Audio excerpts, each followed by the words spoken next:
Hey guys, tonight we're taking a long, slow stroll through time, literally. You're heading back thousands of years to the dry, shimmering heat of ancient Babylon, where people somehow kept track of their days without phones, alarms, or even wristwatches. Instead, they used shadows and water, yes, shadows and water, to figure out when to do things like pray plant, or maybe just go sit in the shade and stop sweating. Picture this: a vast plain of golden sand, the Euphrates River, winding like a lazy snake through the land, and the sun glaring down like it's got a grudge. Clay bricks warm your sandals as you trudge past sun-bleached walls. The city hums with life merchants shouting over goats' distant chants from temple ziggurats, and always that heat pressing down like a heavy wool blanket. It's the kind of place where if you lose track of time, you probably won't survive the afternoon. So before you get comfortable, take a moment to like the video and subscribe, but only if you genuinely enjoy what I do here. And I'd love to know, what time is it where you are right now? Drop your location and local time in the comments. Now dim the lights, maybe turn on a fan for that soft background hum. And let's ease into tonight's journey together. You duck past a low archway and step into a shaded courtyard. The air cools instantly, thank the gods, and in the center stands a simple vertical stick planted in the sand. Its shadow stretches long across the ground like a sleepy cat. A man in a white linen robe eyes the shadow's length and scratches something onto a clay tablet. You've just met your first Babylonian timekeeper, before there were clocks ticking ominously on the wall, or smartphones buzzing passive-aggressive reminders. The Babylonians kept time by watching shadows shift across the earth. It's delightfully lo-fi. A straight stick, called a gnomon, stood in a flat-marked area. As the sun moved, so did the shadow, carving invisible hours into the dust. No batteries, required just sunlight and patience. Of course it wasn't exact. If clouds showed up, oops. Time disappeared.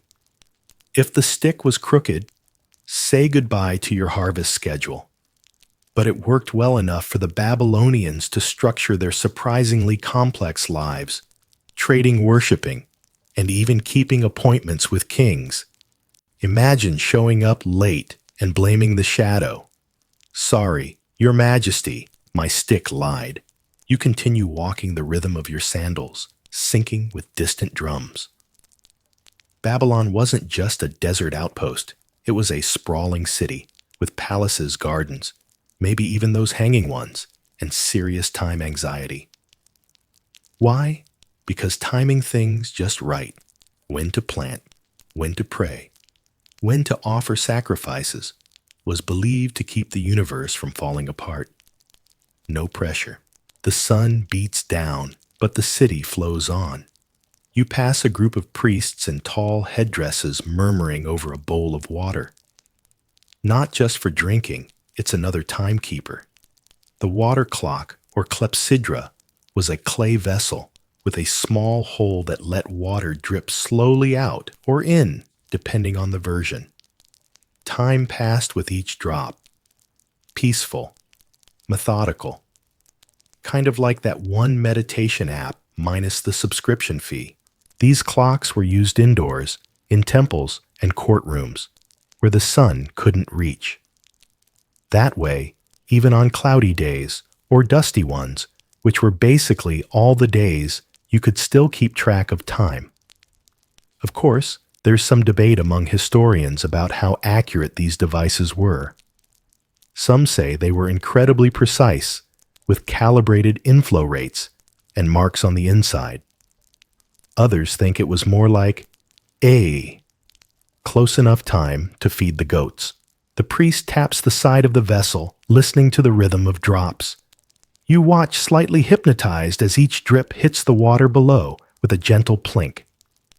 Is it noon? Almost. The day moves on, whether you know the minute or not. Wandering deeper into the city, you notice that everything seems tuned to the rhythm of shadow and water. Workers in the fields pause when shadows hit certain lengths. Children, playing in courtyards, get called in when the wall shade touches the far gate. And in the markets, time is a fluid concept, literally. Come back when the pot's half empty, a merchant might say, which could mean 5 minutes. Or 50, depending on how thirsty the clay is feeling. You pause near a tablet shop. Yes, they had those too, just not the touchscreen kind. Rows of freshly inscribed cuneiform tablets sit baking in the sun, each etched with records of grain trades, temple donations, and time logs. Scribes perched on tiny stools squint at sunsticks and scribble data like ancient Excel spreadsheets. One guy's even got a bead abacus, because sometimes you need to crunch the numbers when deciding if it's a good hour to worship Marduk or just go nap. And here's something fun. Some Babylonian timekeepers believed certain hours had personalities. Morning might be a strong time good for important decisions. Mid-afternoon. That was slippery, better to avoid any legal oaths unless you wanted your crops cursed. Historians still argue whether these hour personalities were metaphor astrology or just the ancient version of blaming Mercury in retrograde.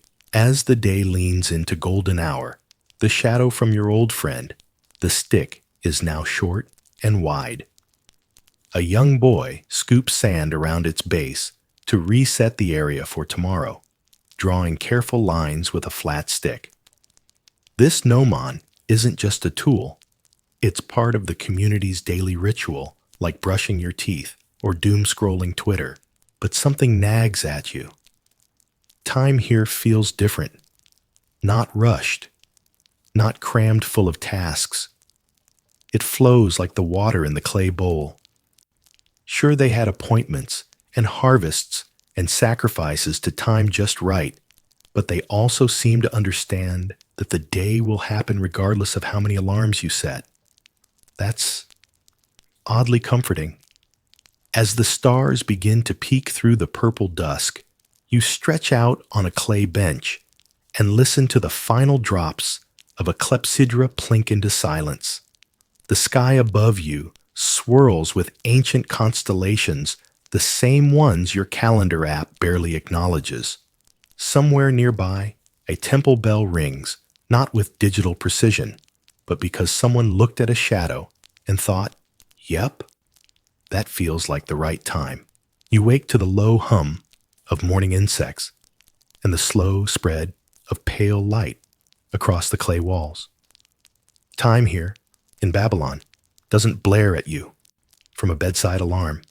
It sneaks in through a crack in the wall, touches your cheek, and whispers that the sun is coming. You sit up on a thin mat and stretch, wondering what the Babylonians did before shadow sticks and dripping pots came along. Well, they squinted a lot, and they probably got sunburned. Before people figured out how to measure time, they mostly guessed. If the sun was low, it was morning. If it was high, you were late for something sacred. If it was gone, well, too bad, go home or get eaten by jackals. Ancient Babylonians weren't the first to stare at the sky in confusion, of course.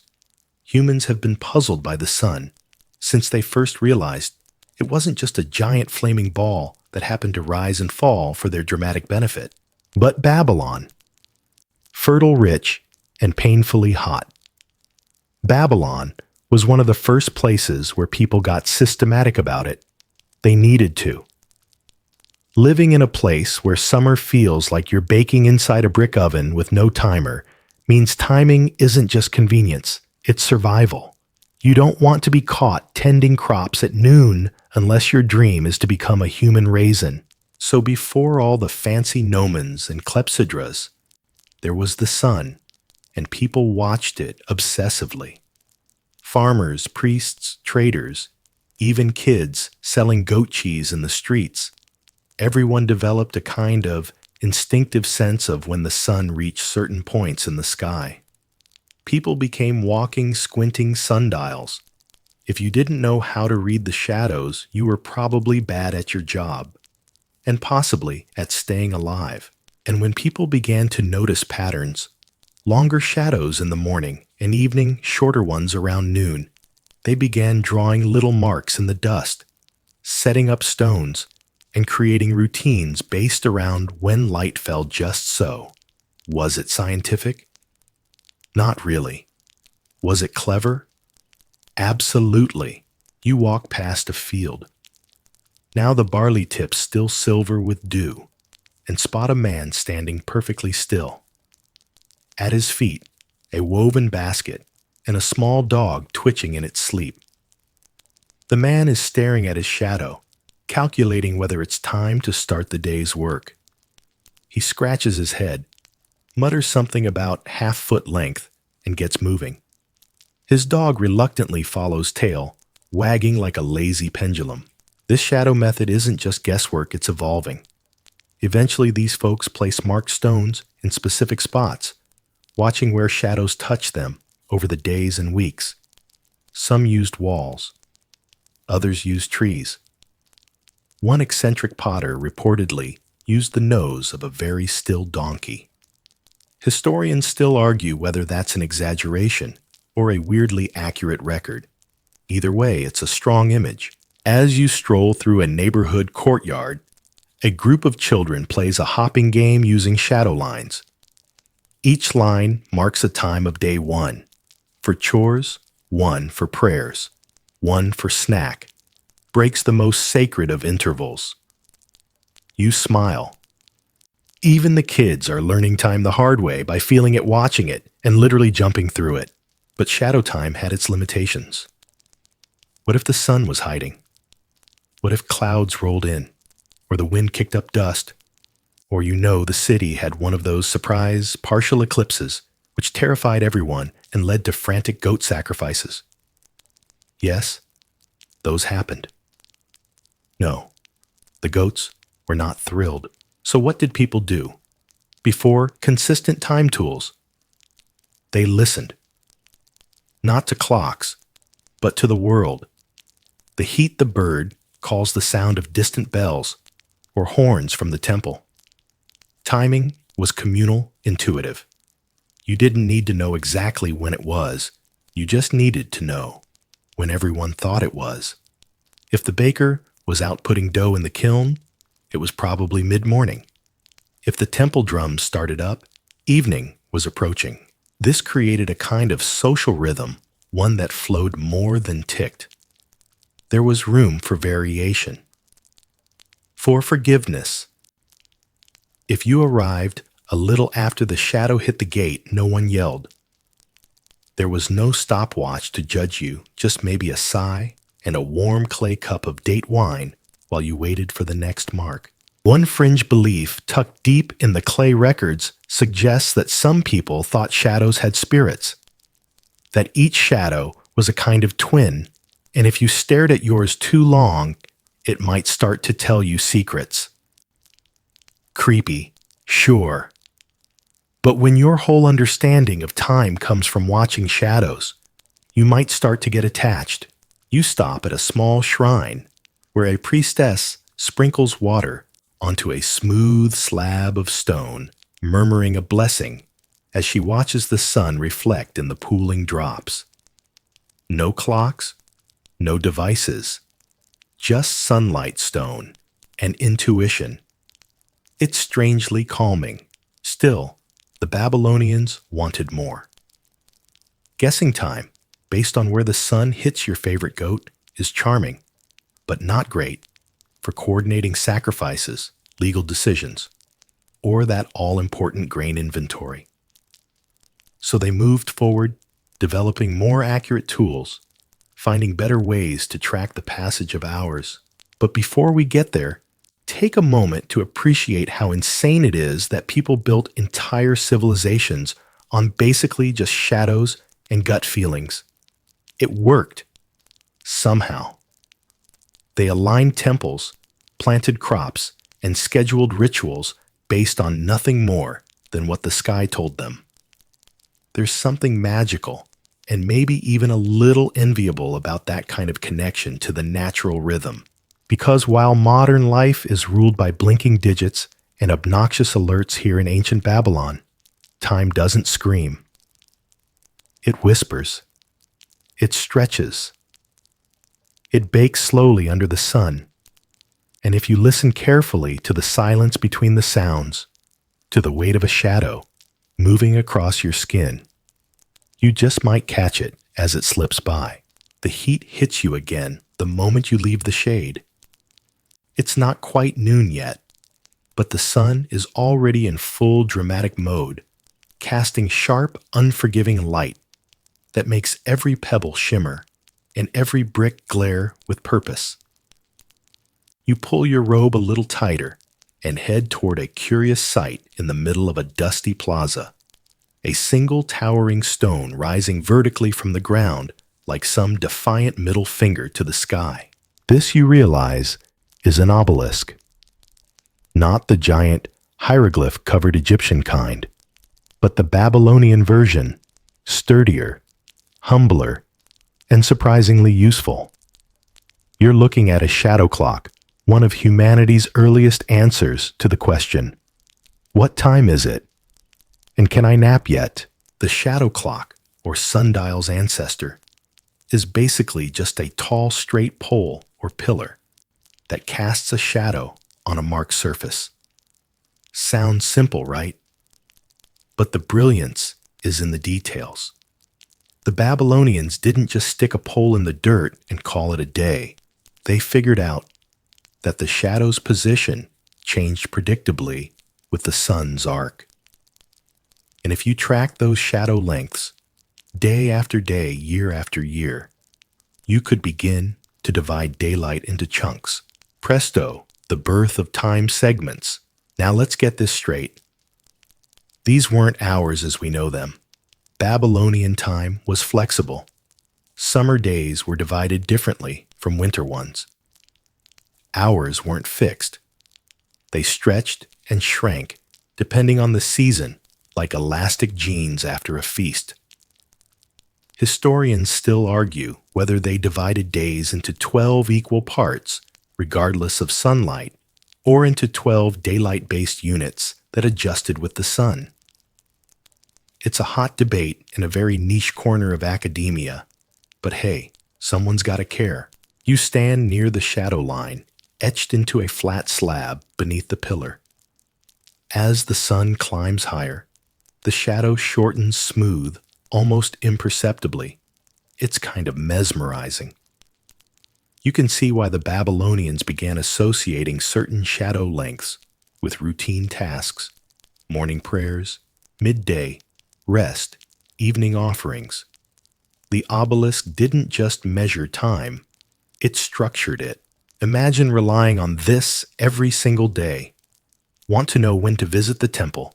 Check the shadow. Need to schedule a grain delivery. Better do it before the shadow hits the third notch. Curious if your neighbor owes you goats yet? Go see where the pole's shadow falls.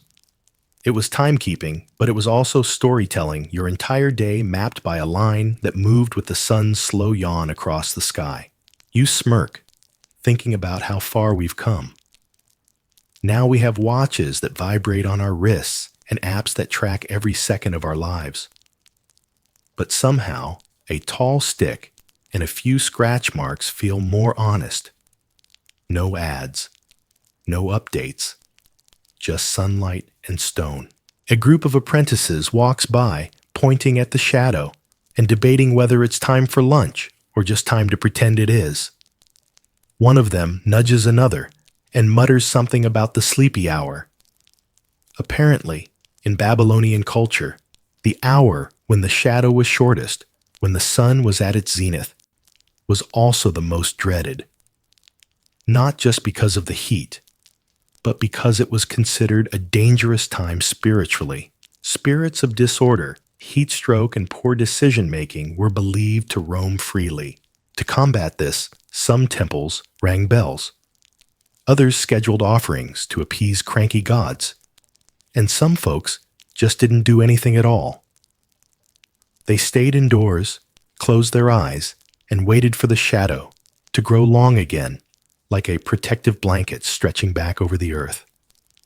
An early form of the siesta, possibly. A divine excuse for a nap? Definitely. Still, the obelisks weren't perfect. Shadow clocks only worked when the sun cooperated. Overcast days, no shadow. Shadow too short, hard to measure. Giant pigeon sits on your pole, timekeeping ruined. There were workarounds using shadow clocks alongside other tools, like water clocks, for example. But still, the limitations meant that Babylonian time had a kind of charming inconsistency. You might plan something for when the shadow hits the third ring, only to realize it's taking forever today because the sun's feeling shy. That's where experience came in.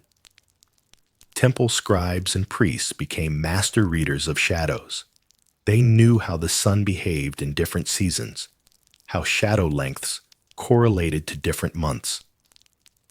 One story tells of a temple official who could tell the time to the nearest quarter hour just by glancing at a shadow.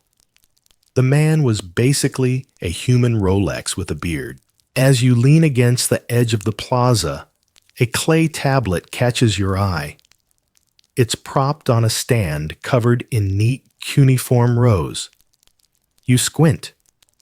It's a time chart marks showing how long each shadow was expected to be during specific times of the year. It even includes adjustments for cloudy days, wind direction, and oddly unexpected omens. Because of course it does. Time in Babylon wasn't just mechanical, it was spiritual, social, and moody. Oh, and speaking of omens, at least one Babylonian legend claims that if a shadow at noon pointed the wrong way, it foretold bad harvests or political instability. So yes, people sometimes based real decisions on which way a pole's shadow leaned. The obelisk says we're doomed was a legitimate excuse to cancel state meetings. There's something deeply human about it all. We've always looked for patterns. We've always wanted to divide the chaos into hours to put frames around the blur of living. And here, in this sun-blasted plaza, one stone pillar and a shadow line brought order to people's lives. Maybe not exact order, maybe not to the minute, but enough. As the sun begins to tilt toward late afternoon, the shadow grows again, long and steady. It reaches toward you, a slow finger across the ground. A merchant near the edge of the plaza starts packing up his clay jugs. He knows the day is winding down. Another one unlocks a bird cage, releasing a messenger pigeon trained to return at dusk. A third stretches and yawns, clearly leaning into that shadow means sleepy philosophy. You follow the shadow down a narrow street, your footsteps lining up with the marks etched into the walls from years of observation. Every stone here holds time. Every groove, every burnished edge, every sun-bleached stair. The whole city is a clock. Not digital, not mechanical, but alive in its own dusty way. You keep walking.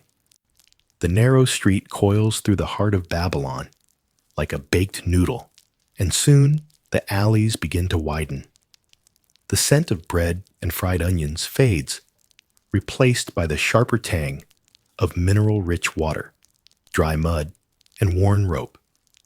You found your way to one of the city's hidden marvels. Not flashy, not grand, but quietly brilliant, the water clock. This is no splashing, gurgling fountain. It's a vessel, really. Just a simple pot clay round and heavy-bottomed sitting atop a low stone pedestal inside a shaded nook. It looks boring. That's the trick. Time often does. You crouch to get a closer look, watching the surface of the water inside.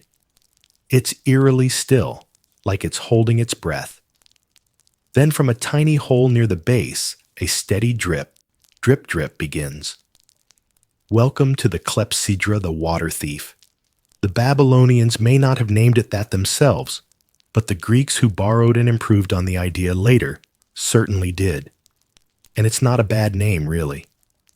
This thing is stealing time drop by drop in the most chill, sleep-inducing way possible. The basic principle: you let water escape from a container at a known rate, then measure how much has dripped away to figure out how much time has passed. Or flip the idea, let water drip into a container and mark the rising level instead. Either way, the passage of time is slow, quiet, and steady. Like a bored librarian doing yoga. The Babylonian version of this clock was usually a fill from the top model. Each vessel had measurement lines scratched on the inside, unevenly spaced sometimes to account for the changing speed of flow as pressure decreased. That's right.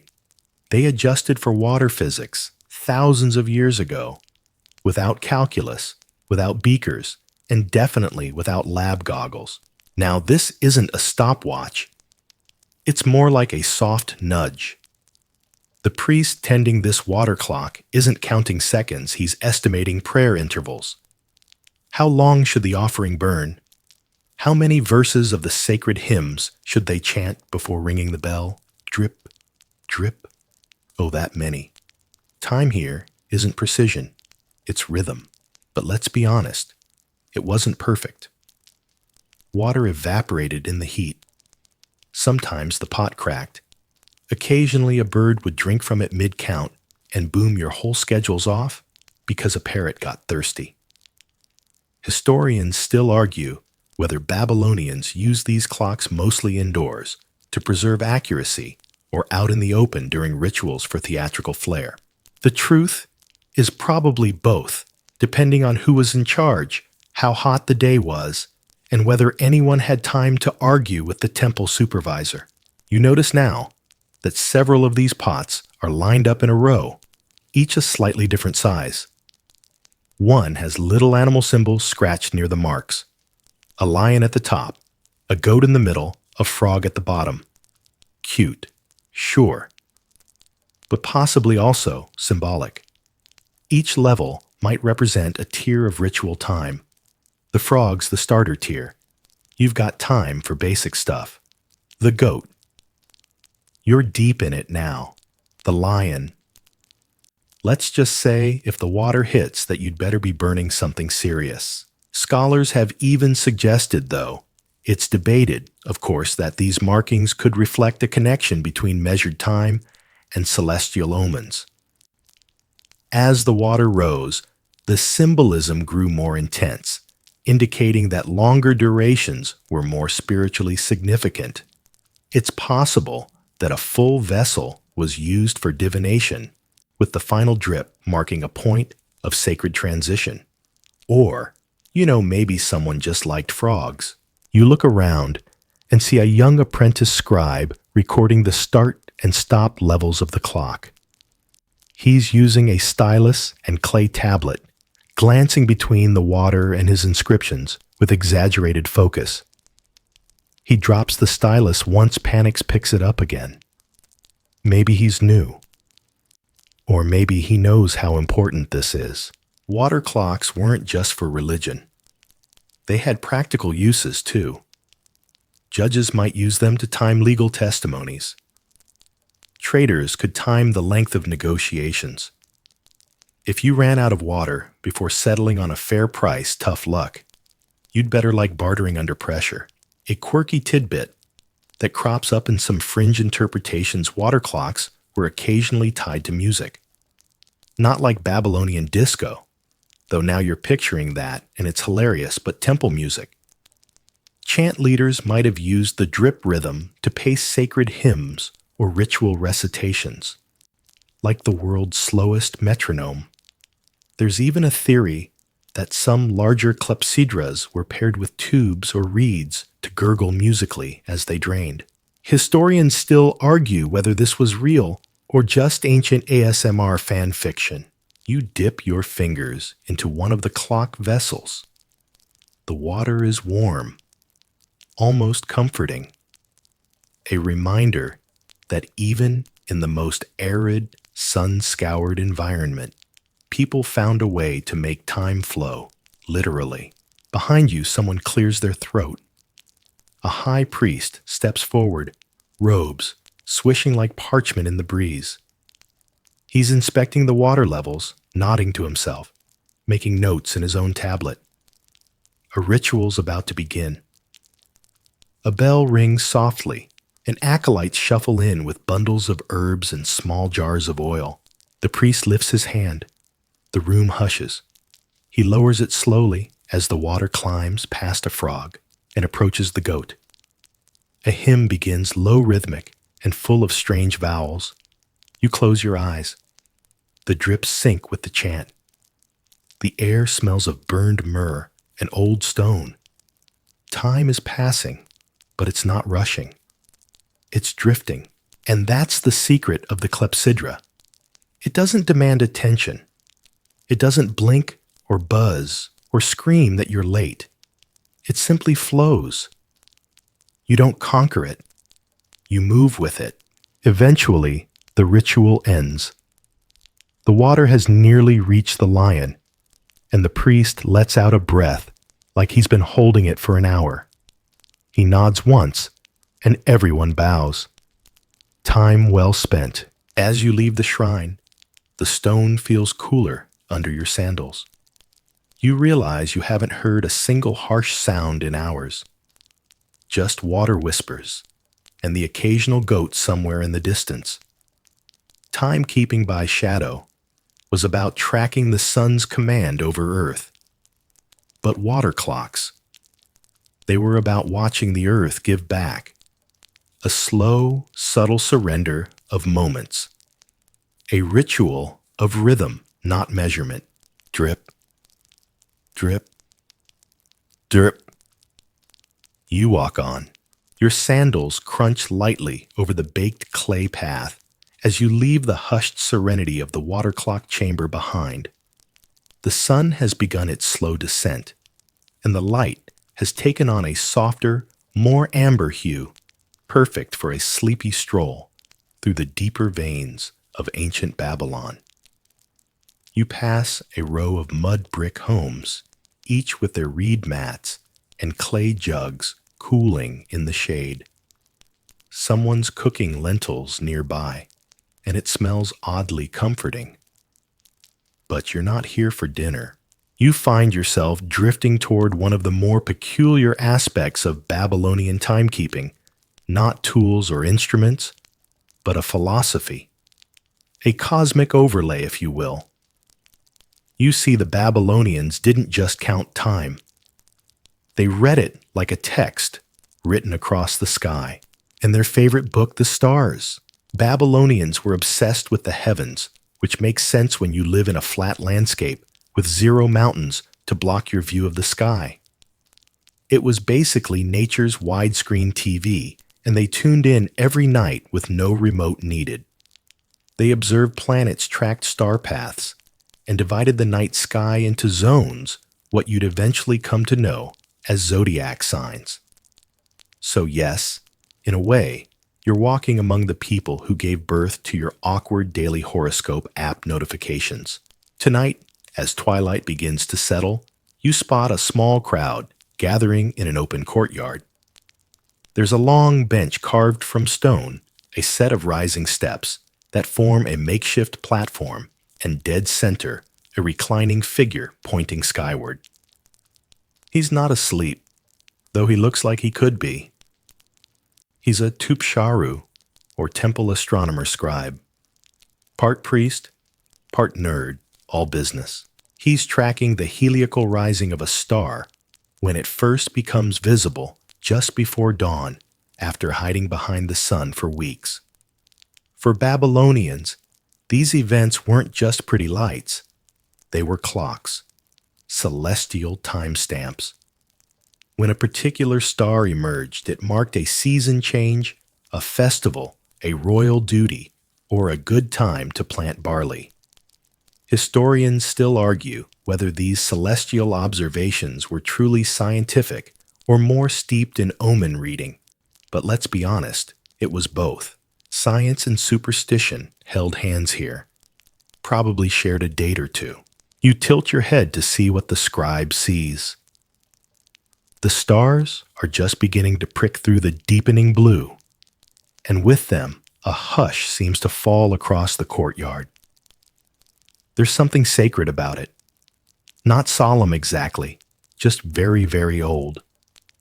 Like the sky remembers every ritual you forgot, Babylonian night sky watchers divided the heavens into three bands: the path of Enlil north, the path of Anu center, and the path of Ea south.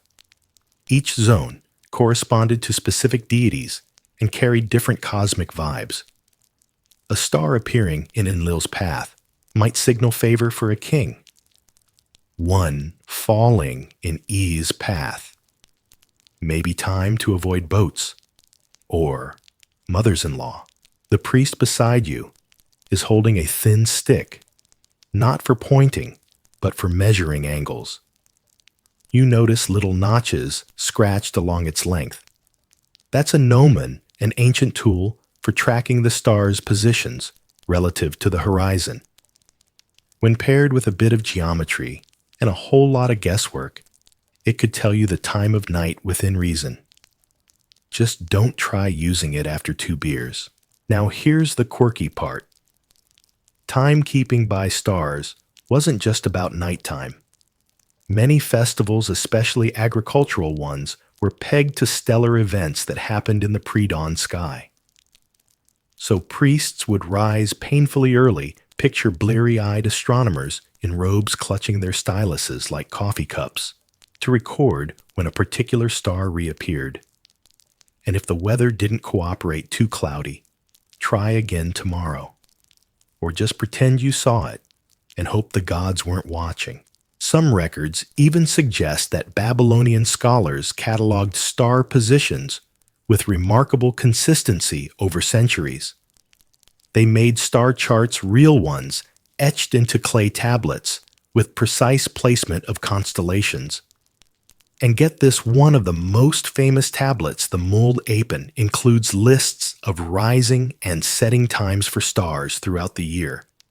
That's basically the world's earliest almanac, minus the cranky farmer jokes. You wonder briefly if they used these celestial timestamps to plan their bedtime. Probably not directly, but time was woven into everything, including sleep. There's evidence they structured the night into watches segments overseen by priests or guards. A typical Babylonian might wake briefly at the second watch, offer a prayer, then drift back off. Sleep wasn't one long, unconscious block. It had chapters, like a slow moonlit novel. You glance up again. A shooting star streaks across the sky, and the crowd oos quietly. One child immediately whispers something about it being a sign that his father will get a new donkey. The priest doesn't disagree. The stars were full of messages, some you could read, some you just felt. And while they didn't wear wristwatches, these people knew what time it was in a very different, perhaps more poetic way. Here's an odd scholarly nugget. Some fringe researchers think Babylonian timekeeping extended into their dreams. Not literally, but the concept of star time, that time flowed differently under certain constellations, might have influenced how they interpreted dreams or night visions. Certain dreams were said to be more meaningful if they occurred during specific celestial alignments. Historians still argue whether that's genuine belief or just ancient bedtime storytelling taken very seriously. The courtyard begins to clear as the night grows deeper. The priest collects his star stick, and you hear the quiet murmur of scribes wrapping clay tablets in linen for protection. It's nearly the third night watch. Time to sleep, or at least lie down and think about how many frogs you saw today. You follow a small group toward a row of sleeping mats under a low canopy. Above you, the stars keep watch. No ticking. No alarms. Just a steady, glowing map of memory. Time in Babylon wasn't a machine. It was alive. It stretched, with the stars flowed, with the water bent with the shadow and whispered through the wind. And as your eyes begin to close, you feel its rhythm settling in, not racing, not commanding, just gently holding space. One star at a time, the stars pulse softly above you, like quiet candles. You roll onto your side on the thin sleeping mat, half lulled by the distant croak of frogs in the irrigation canals and the soft rustle of wind along the reeds. You haven't quite fallen asleep yet, because now your mind is chewing on a weird little mystery. If the Babylonians tracked shadows during the day, and water by day or night, and stars during the pitch-dark pre-dawn, what did they do when things got weird? What if you lived in a city where clouds took over for days at a time, or dust storms erased all signs of the sun? What if your fancy shadow stick just didn't work? What if, brace yourself, you forgot to fill your water clock? Enter redundancy and ritual. The Babylonians were many things. Proud, poetic, obsessed with lists. But more than anything, they were prepared. You rise from your mat and follow a narrow lane back toward the ziggurat complex, where a different kind of timekeeper waits. This one doesn't rely on sun, or stars, or water. He relies on you doing the same thing at the same time every single day.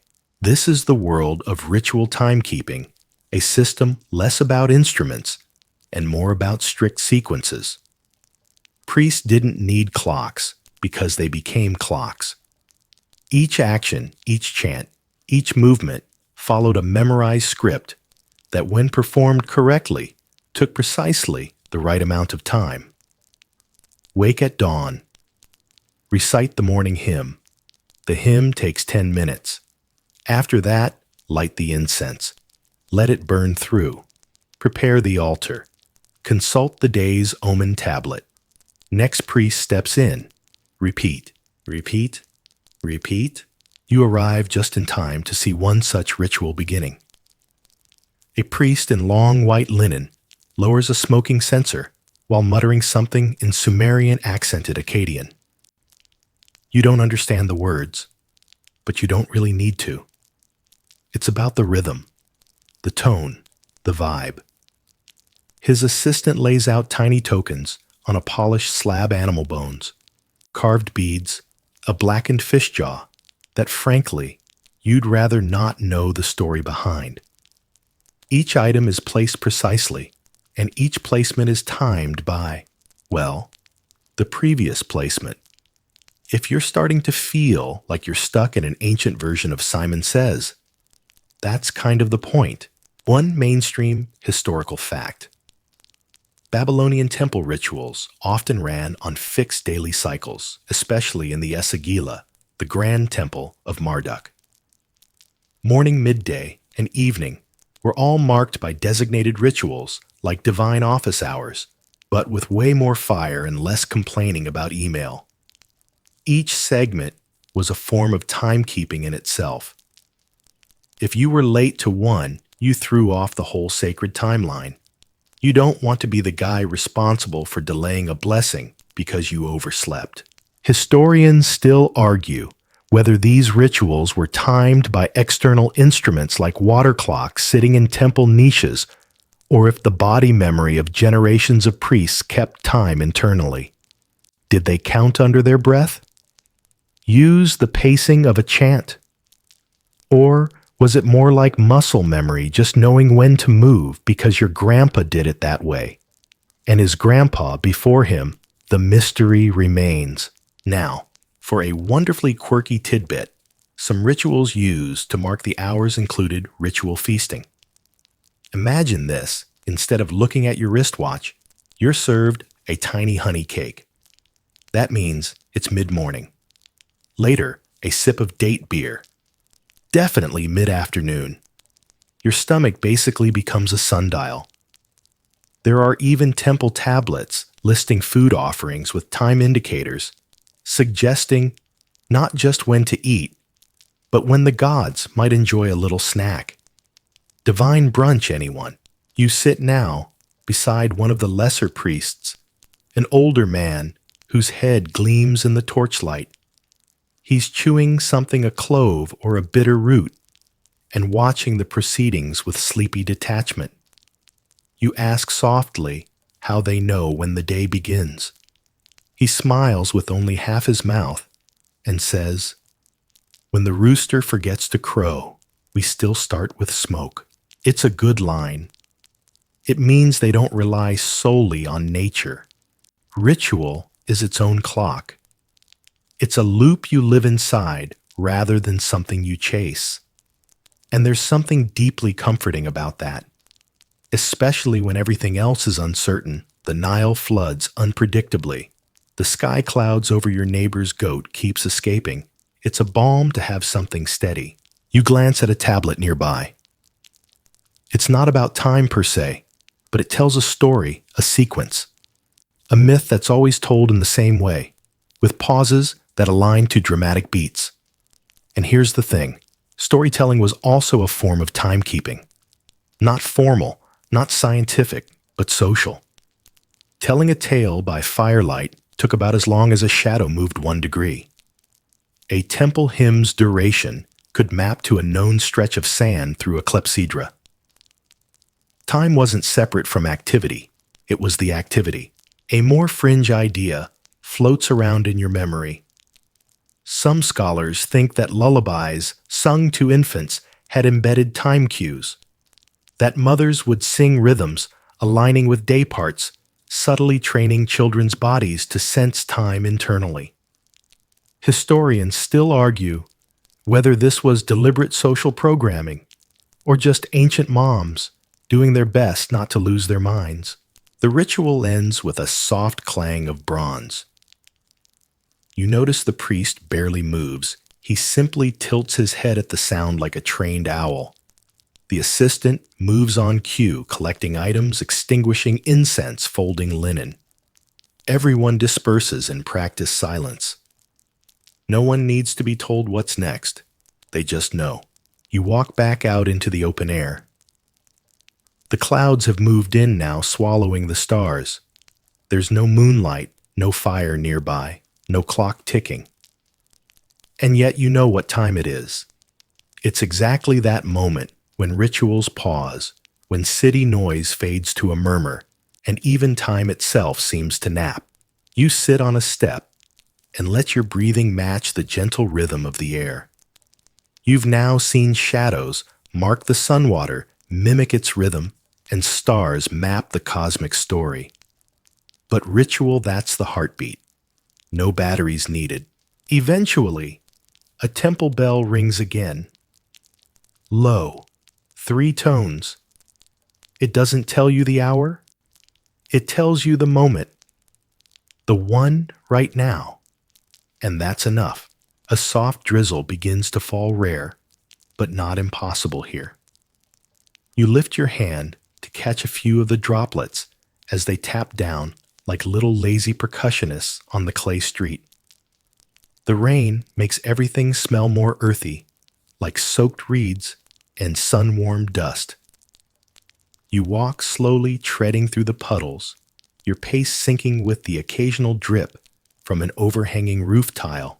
Tonight, you're heading toward the palace district, and not because you're royal. You're here for something sneakier, how Babylon used time to govern. That's right.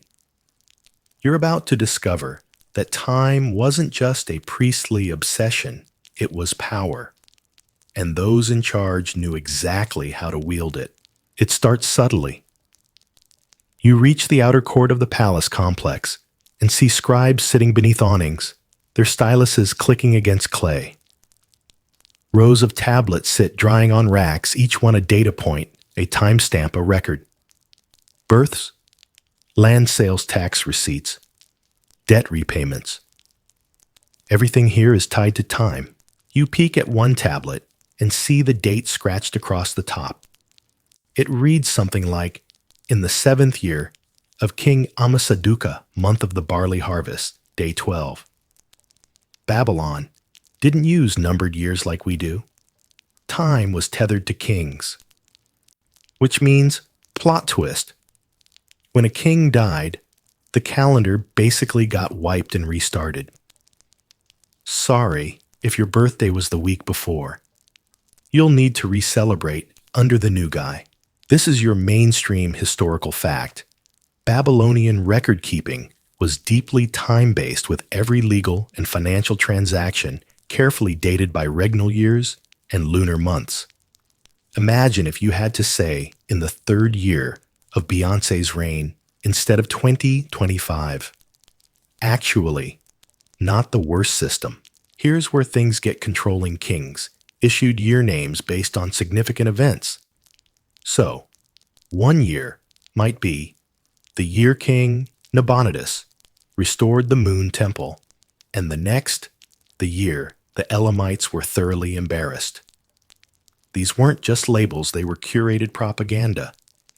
Time itself was being edited, one royal achievement at a time. Historians still argue whether the average Babylonian truly grasped this manipulation, or if it subtly reshaped collective memory over generations. When you name a year after a war victory, it sticks. When you skip naming one after a bad famine, well, maybe people remember it less clearly. Kind of like that time you deleted a photo from your phone because your haircut looked like an accident. Quirky detail time in some rare years. No official event was dramatic enough to deserve the title. So scribes would recycle names, or even just call it year after so-and-so did that thing. Like history's version of a sequel nobody asked for. You turn a corner and arrive at the central courtyard of the palace where time takes a different shape. Routines. Royal life was built around strict schedules. Sunrise guards rotate. Mid-morning court scribes present petitions. Noon food offered to gods and king. Afternoon legal rulings. Early evening the king consults omens or priests. Later, honestly, probably a nice massage and some wine. You're shown to a small windowless chamber filled with rolled scrolls and boxy tablets. This is where time as law lived. Contracts in Babylon had expiration dates. Debt repayments were due on the 5th full moon or on the equinox when barley ripens. Time wasn't abstract, it had teeth. You didn't just owe money, you owed it soon. And if you missed your due date, congratulations, your debt just grew legs. Some contracts even included late fees, which proves ancient Babylon had already invented the credit card company. You brush your fingers across one of the tablets. The indentations are shallow but dense. The lines follow a rhythm, each symbol falling into place like clockwork. There's an almost musical cadence to it, like jazz, if jazz were made of triangles and wedges. Now imagine you're a merchant. You don't own a sundial. You can't afford a water clock. How do you know when your payment is due? You rely on the market bell. In larger cities, temple bells didn't just announce rituals. They rang out the start and close of marketplaces. That bell, believe it or not, was your business clock. First bell, time to open your stall. Second bell, time to start sweating over whether your neighbor is undercutting you again with those sketchy fish. You hear it now, a distant clang, a deep, dull note that echoes through narrow alleys. Even the dogs seem to know what it means. Time moves people even when they can't see it. Now for a truly fringe detail. Some scholars believe Babylonian kings manipulated festival calendars to influence the mood of the populace. Push the New Year festival forward a few days. You buy time to finish a construction project or solidify a treaty. Pull it back. You rally spirits before a military campaign. Historians still argue whether this was widespread policy or just an occasional royal power move. Either way, it's like rearranging Christmas to distract from your bad performance review. And speaking of festivals, they weren't just religious. They were temporal resets. The most famous Akitu, the Babylonian New Year, lasted days and involved elaborate rituals that literally reenacted creation myths. Time was reborn each year, and the king had to reaffirm his right to rule. Think of it as a mandatory annual performance review in front of the gods. With costumes, you pass a wall with faint mural scenes of harvest stars and processions. You spot a king, arms outstretched, flanked by priests and guards. Below him, a tiny sundial carved into stone. Even here in art, time is never far away. As the rain slows and stars begin to peek out once more, you head back through the palace gate. The guards nod clearly, used to wandering time travelers now. The street is quieter, washed clean by the drizzle. Your sandals squish slightly. The scent of damp earth is thick. You pause beneath a crooked fig tree and realize something important. Time in Babylon wasn't just about minutes and hours. It was about narrative control. The king named the years. The priest tracked the stars. The bell ruled the market. And you just tried not to be late for anything important. You walk a little slower now. Not because you're tired, though you are, but because the city itself seems to breathe differently after dark. As if time no longer being watched or measured or taxed finally gets a break. You reach your sleeping mat once again. It's dry. Barely. You lie down and stare up at the sky, wondering what next Babylonian trick will turn time into something new. You sleep briefly, not deeply. More like your eyes forget to stay open, while your mind hums in low gear. The clay beneath your mat radiates leftover heat, and somewhere, a stray dog sighs in its sleep, chasing phantom goats in its dreams. But then something wakes you, a muffled scraping sound maybe, or the soft hush of sandals in sand. You sit up. The sky is still black, not yet pre-dawn, and the stars have shifted. There's something ritualistic in the air again. You follow the noise to a small, low-roofed building tucked behind the temple kitchens. It doesn't look like much, but inside is where the real data crunching happens. You've stumbled into the astronomer's quarters. A cluster of lean figures in linen tunics sit around flat stone tables, scribbling furiously by flickering oil lamp. This is not a sleepover. This is Babylon's proto-laboratory, the place where the night sky is measured like clockwork. Because by now, you've learned the Babylonians were time-obsessed. But this was the next level. These guys didn't just observe time, they tried to predict it. You watch one astronomer carefully draw a series of wedge marks on a tablet, muttering under his breath. He's tracking the heliacal rising of Venus, which is just a fancy way of saying when Venus pops back into view right before sunrise. To you, it's a twinkly dot. To him, it's a celestial breadcrumb leading to the future.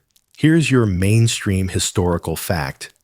Babylonian astronomers meticulously recorded the movements of the sun, moon, and planets over centuries. Their most famous work, the Enuma Anu Enlil, was basically a 70-tablet omen encyclopedia. It matched sky patterns to events like floods, famines, or your cousin deciding to elope with a potter's apprentice. A comet isn't just pretty, it's a memo from the gods. One astronomer shows you a particularly worn tablet with regular columns, date, position, brightness. It looks almost like a spreadsheet. But there's a clever twist. These records didn't just map past events. They were used to forecast future ones. It's like astrology, if astrology were done by sleep-deprived math nerds with extremely steady hands.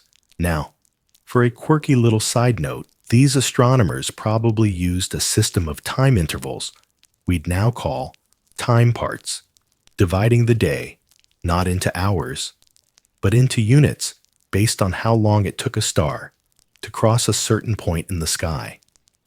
Basically, instead of saying midnight, you might say when Kakab passes the meridian. Slightly more poetic, slightly less helpful for catching a train.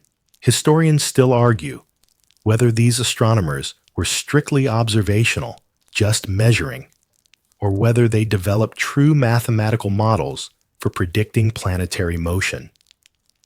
Some say, yes, they had basic algorithms. Others argue they were just really good at noticing patterns and writing them down. Either way, these guys had an amazing record for predicting lunar eclipses. One of them even lets you try your hand at the stylus. You scratch out a wobbly symbol that probably means angry turtle instead of Mars. He politely turns it over and begins again. Then this part is wild. Someone hauls out a mechanical-looking thing.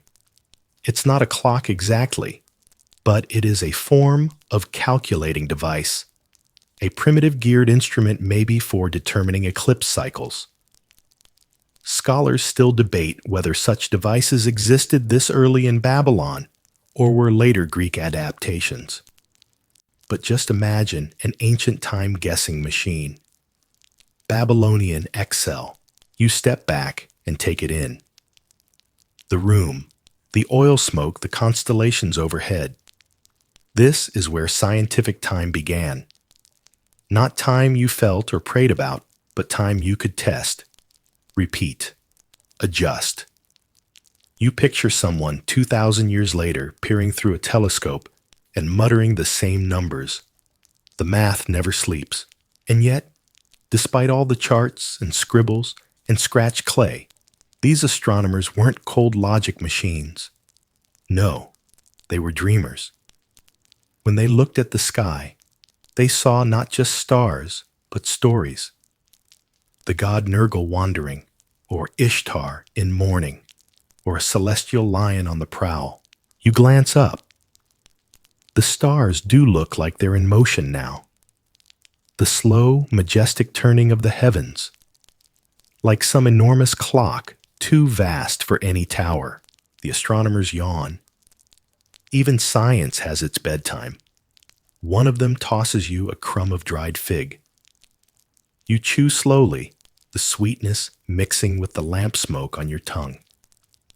Not bad, all things considered. Then a voice pipes up, a younger scribe, just past apprentice age. He's reading aloud from an older tablet something about a leap month.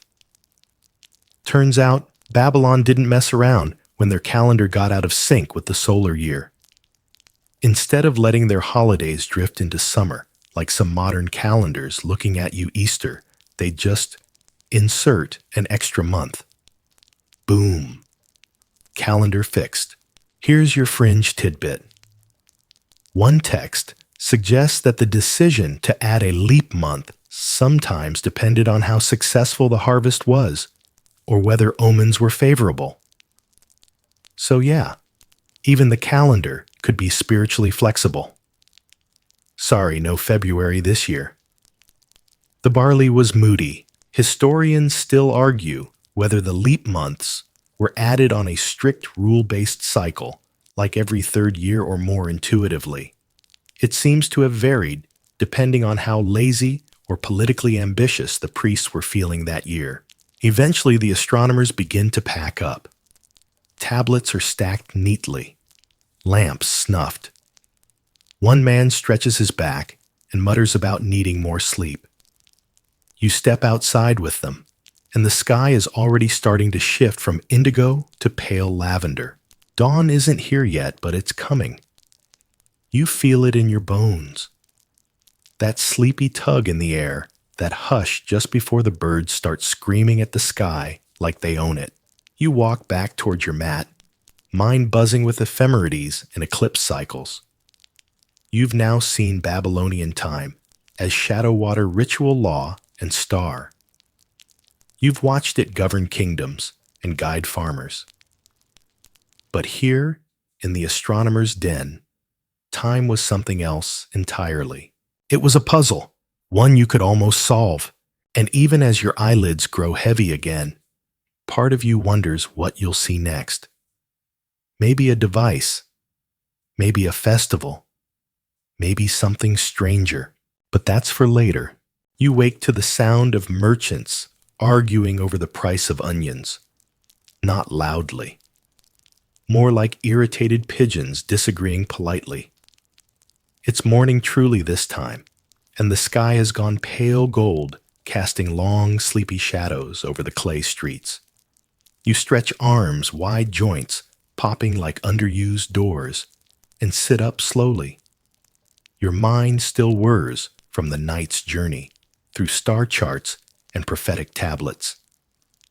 But now you're ready to step into something even more every day.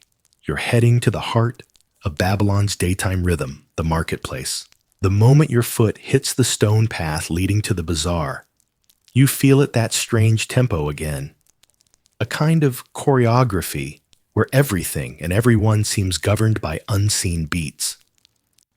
Time in the market doesn't come from sundials or star omens. It comes from routine.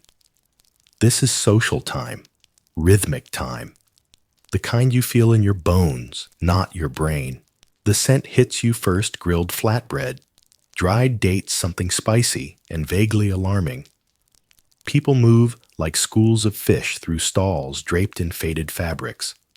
Sellers shout. Buyers haggle. Children dart between baskets of lentils dangerously close to toppling everything. And somewhere tucked near the center, a simple but powerful device, the water clock. That's your mainstream historical fact. For today, water clocks, or clepsydras, were used not just in temples, but in markets, courts, and public spaces. In Babylon, they might be as basic as a stone bowl, with a small hole set to drain at a steady rate. The length of time it takes to empty 1 unit. Add another bowl. 2 units. Elegant. Quiet. Utterly boring if you stare at it too long, but that's the point. Time here isn't loud. It's measured. You lean over one such clepsydra now. A tiny stream escapes from the bottom, ticking away minutes in the form of disappearing water. A nearby scribe checks a tally on a wax board. When the bowl's empty, a new shift begins. Or a case starts. Or the judges take a lunch break. Water doesn't lie, unless someone put a pebble in it, which, yes, apparently happened more than once. Historians still argue whether these water clocks were standardized across cities or more like BYOT, bring your own timer. Some suggest Babylon had calibrated clocks in major temples for accuracy, while others think smaller regions fudged it a little. Because of course they did. You pass a booth selling goat cheese and garum, and overhear 2 older men arguing over whose water clock runs faster. One accuses the other of cheating time. The other laughs, muttering something about faster gods. You suspect neither really knows how the clepsydra works. They just like the drama. Quirky moment. Coming in some courtrooms, the length of a speaker's argument was limited by a water clock. Think of it as the ancient version of your mic is muted, your time is up. If your case was more complicated than the water bowl could handle, Too bad. You should have hired a faster talker. You weave deeper into the market. Here, a drummer taps out slow rhythms, maybe to keep pace for a group of workers hauling baskets of grain. There, a weaver chants softly to herself, fingers flying through threads. You realize these aren't just songs, they're timing devices. Humans have always used rhythm to measure labor. A song long enough to stir the pot. A chant short enough to milk a goat. If you've ever sung the ABCs while washing your hands, congratulations, you're part of a very old tradition. You stop at a stall selling tiny figurines. One of them, a pot-bellied man with a grimace, catches your eye. The seller grins and tells you it's a representation of a time spirit, the kind that steals minutes from your life when you dawdle. Buy now, or he'll rob you of your afternoon, she jokes. You don't buy it, but you do check your shadow on the ground. Old habits. Speaking of shadows, the sun now casts sharp, angular lines across the market's tiled roofs. This brings you to a nearby merchant who has drawn several lines on the stone outside her shop. When the shadow hits the first mark, morning. Second mark, time to start prepping lunch. You could call it a makeshift sundial, but really it's more of a shadow calendar. Not for science, for survival. Here's your fringe tidbit. There's evidence some market stalls were arranged to follow the sun's arc through the day, with vendors shifting position or rotating wares based on when the sunlight hit best. Not just to stay cool, but to time their sales spikes. Time as layout strategy. That's right, Babylon invented the flash sale before it was cool. Historians still argue how much of this time awareness filtered down to the average Babylonian. Were street vendors truly clock watching? Or did they just follow the patterns of noise, shadow, and hunger? Probably both. Because let's face it, whether your calendar is made of stars or stomach growls, everyone knows when it's lunchtime. You duck into a quieter lane now, away from the bustle. A temple looms ahead, massive and still. Even here, time waits. In the corners, in the rituals, in the bones of the bricks, you find a stone bench still warm from the sun and sit. You think about how every layer of Babylonian society, scribes, priests, traders, farmers, had its own tempo. And yet somehow they didn't fall out of sync. Not often. Not for long. Time was a communal language here. And everyone from the man pouring oil on the altar to the child chasing a cat down the alley spoke it fluently. You sip from a leather flask and close your eyes for a moment. The marketplace hum lingers in your ears. Not just noise, a rhythm. The slow heartbeat of a civilization ticking along to water drops and bell chimes and the angle of the sun. You feel the day beginning to tip. Now, leaning softly toward evening. And even though you know you're not truly from this place, your breath starts to match its rhythm. Inhale. Step. Pause. Exhale. Time is no longer something you check. It's something you live inside. And that, honestly, is a much better system than the one on your phone. The sun sinks lower, now burning gold into the walls of Babylon. You wander toward the river, the great Euphrates, long, lazy, and still somehow commanding. It's a liquid mirror, reflecting clouds and the flickering dance of early evening. You've already felt time in stone, shadow, water, and stars. But here by the river, you're about to meet time that flows. You find a low quay where fishermen gather their nets dripping with the day's catch. They don't check clocks or tablets here. They read the water's rhythms, the swell, the pull, the slow secret shifts beneath the surface. Time here isn't an abstract concept. It's wet, cool, and moving. Your mainstream historical fact. Babylonian timekeepers often used the flow of the Euphrates itself as a natural clock. Water clocks mimicked it, but the river's pulse was unpredictable, governed by rains upstream, moon phases, and seasonal floods. To Babylonians, the river's timing was both vital and mysterious, too chaotic to tame, but essential to understand. You watch a fisherman crouch, releasing a small fish back into the river. He looks skyward briefly, then consults a clay tablet with notations on flood cycles.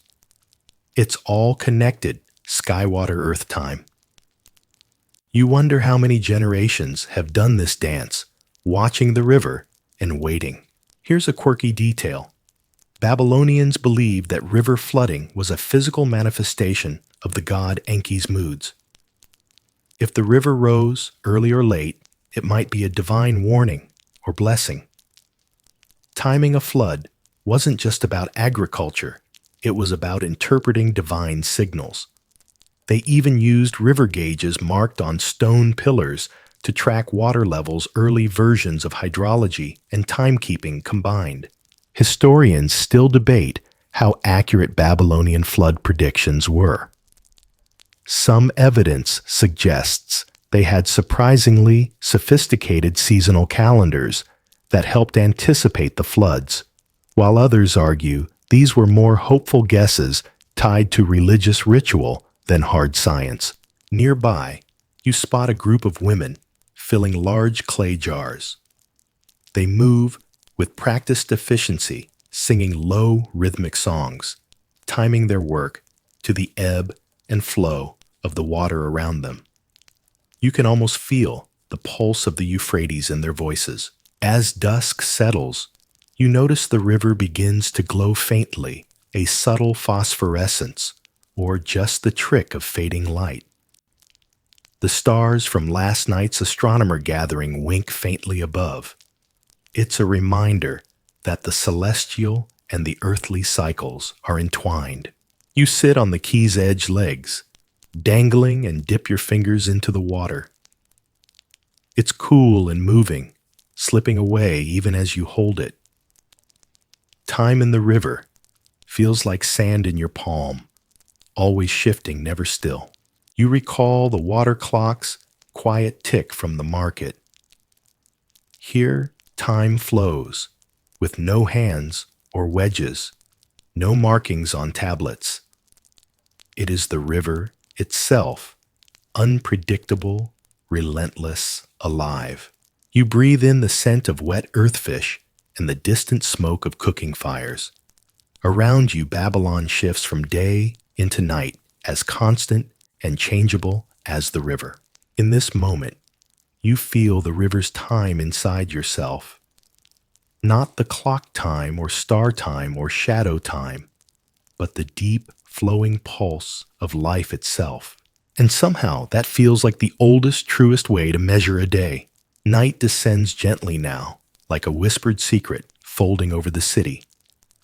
The air cools, and the bustle of daytime gives way to the softer sounds of evening, the occasional clink of pottery, the distant murmur of prayers, the steady drip of water from nearby cisterns.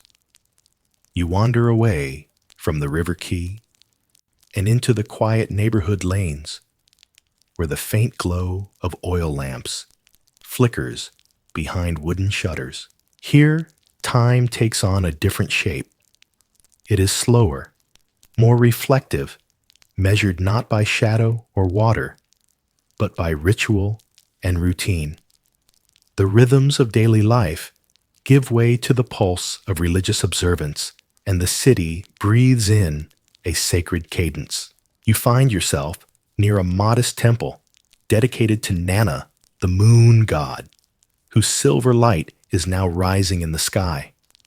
The temple's priests prepare for the night's rituals, their movements deliberate and steady. They place offerings of bread and beer light incense, and begin chanting hymns in low melodic tones that seem to blend with the night air.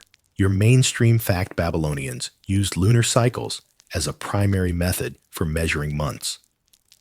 The phases of the moon, new moon, full moon, waxing, and waning, served as a natural calendar guiding religious festivals, agricultural activities, and civic events.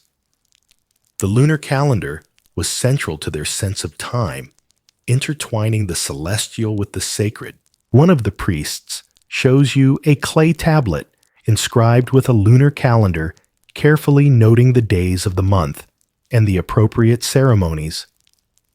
It's a beautifully ordered system, but also flexible, adjusting for the occasional need to add a leap month, as you learned back in the astronomer's quarters. Here's a quirky detail. Some Babylonian texts describe the moon as a waxing and waning god who grows and diminishes in strength. There are stories of the moon, god Nana, undergoing phases of illness and recovery, mirroring the moon's own cycle. So the moon wasn't just a timekeeper. It was a living deity with moods and struggles, whose changes affected the city's fortunes. Historians still debate the extent to which lunar calendars influenced everyday life beyond the temple. Were ordinary Babylonians keenly aware of moon phases and their timing? Or was this knowledge primarily reserved for priests and scribes? Evidence suggests a mix of both, with festivals and market days closely tied to lunar events. As you listen to the chants, you notice the rhythm aligns with the rising moon's path. The priests' voices ebb and flow, matching the lunar cycle's gentle arc. Time here is cyclical and sacred, a far cry from the linear ticking of a sundial or water clock. You step outside, gazing up at the glowing moon hanging low in the sky. The city is quiet now, shadows deep and soft. Time seems to slow, stretched across the curve of the night.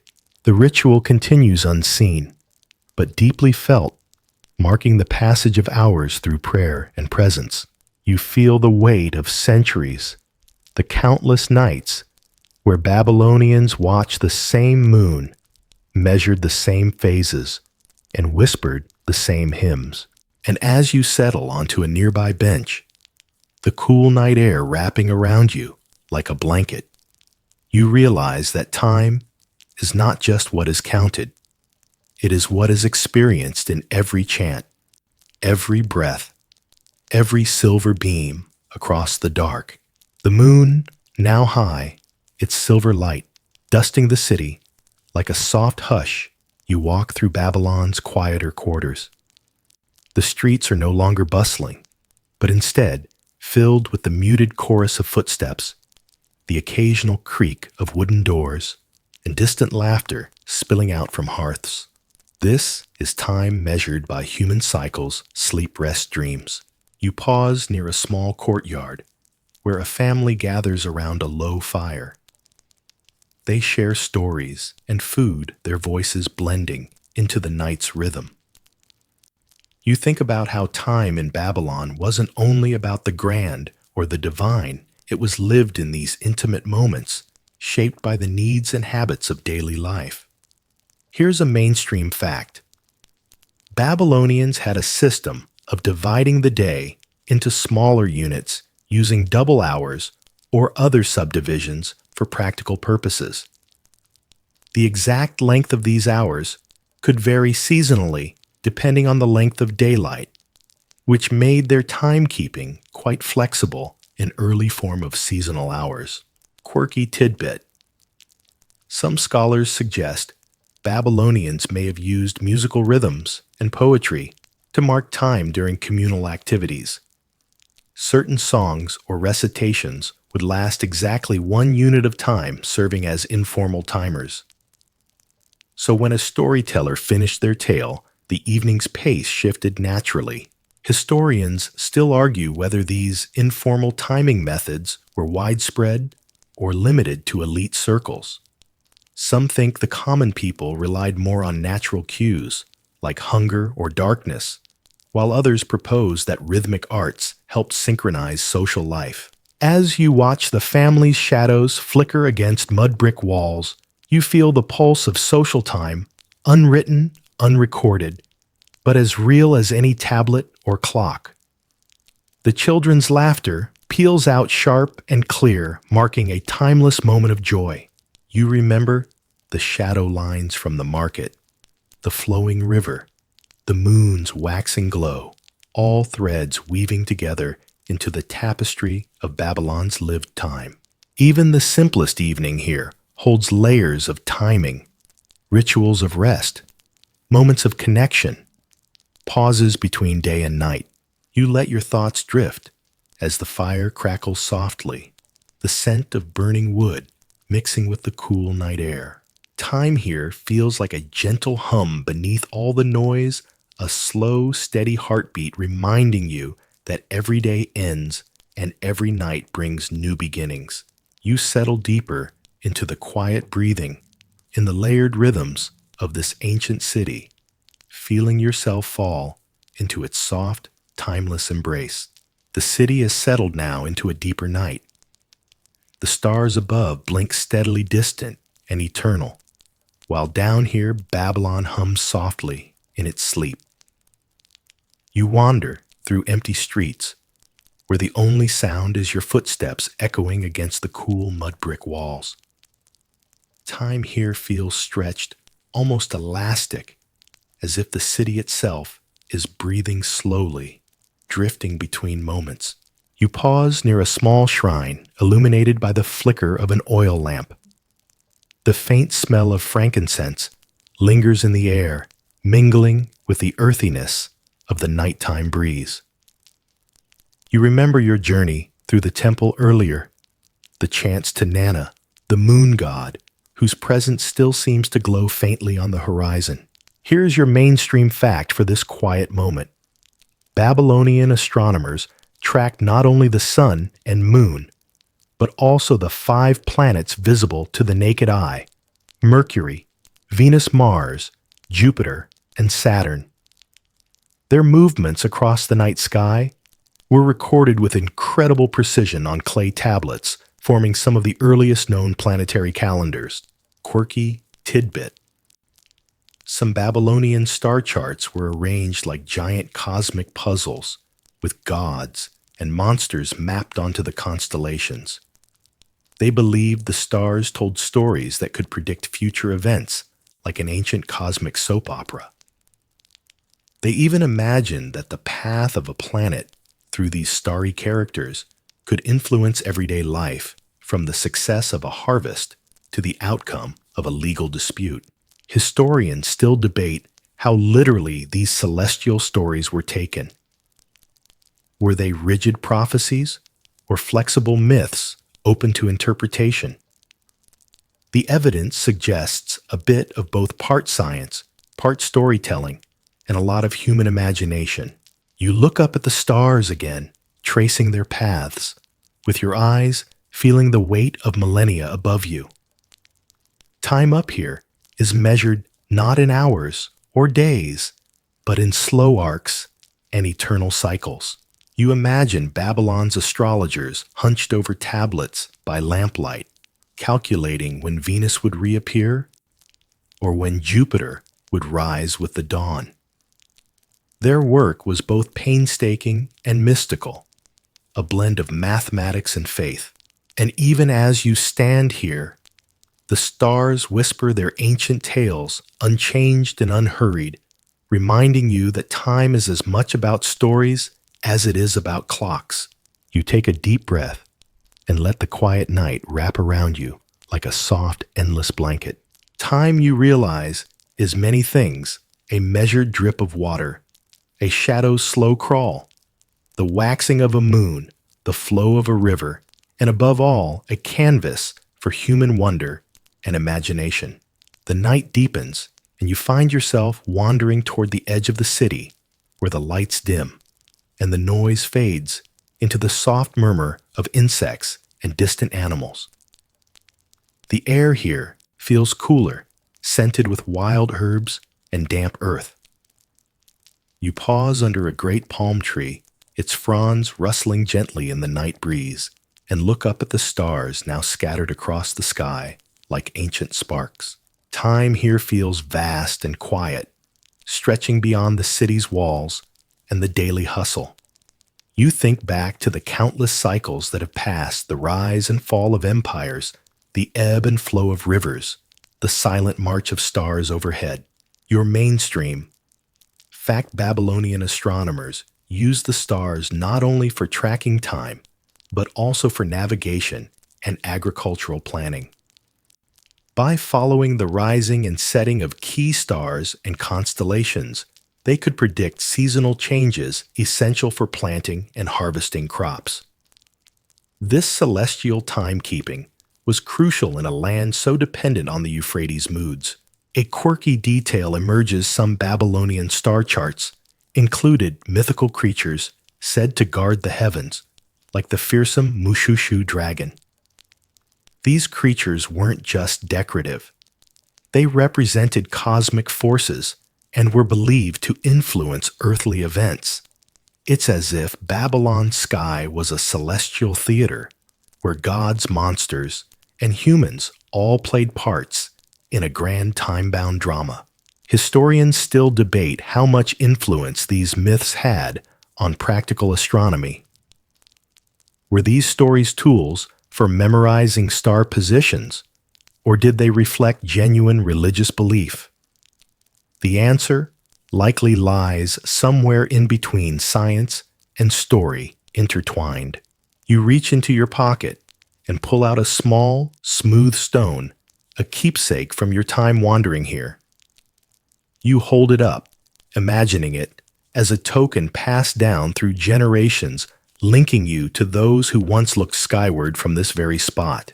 The palm leaves whisper above you, carrying ancient secrets as the stars wheel silently.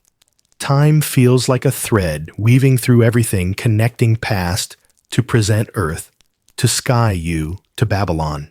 You close your eyes and listen to the night's slow heartbeat, feeling yourself become part of its rhythm. In this moment, time is both infinite and intimate, a quiet bridge spanning the cosmos and the soul. You turn back toward the city, the soft glow of dawn beginning to creep into the eastern sky. The night stars fade slowly, like distant memories slipping away. The cool air carries the scent of fresh bread baking and the first stirrings of life returning to Babylon's streets. Time here is about to begin anew, measured once again by the sun's rise. Your last mainstream fact: Babylonians divided the day into 12 double hours of daylight and 12 of night, adapting these segments as the seasons changed. This early timekeeping system laid groundwork for our modern 24-hour day, though theirs was far more flexible, responding to nature's ebb and flow.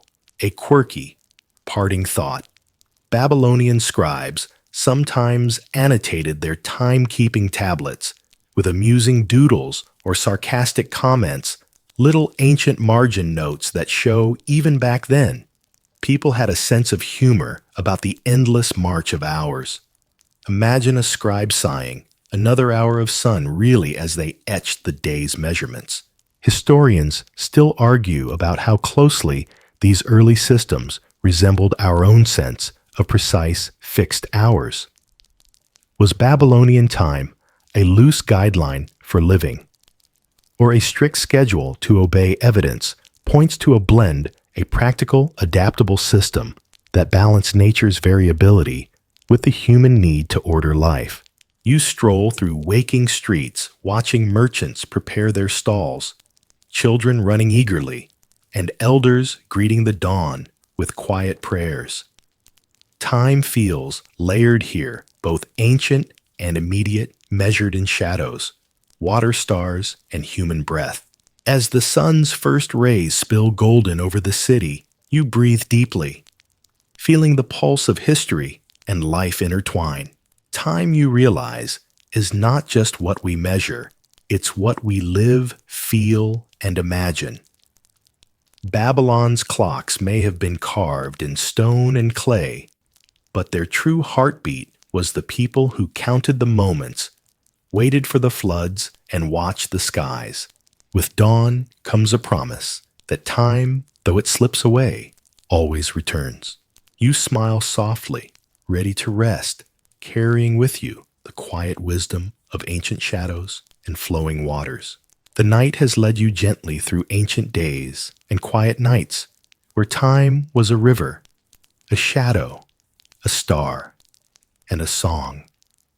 As you settle now, feel the soft rhythms of history soothe your mind, slow and steady, like the Euphrates flowing beneath Babylon's timeless skies.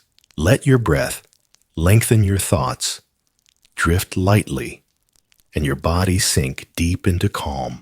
Remember, time is your companion, not your captor. It moves with you in every sigh, every blink, every heartbeat. As you close your eyes, imagine the soft glow of an ancient moon, the distant murmur of a river, and the quiet pulse of shadows stretching far and wide. Sleep now wrapped in the gentle embrace of time's endless dance.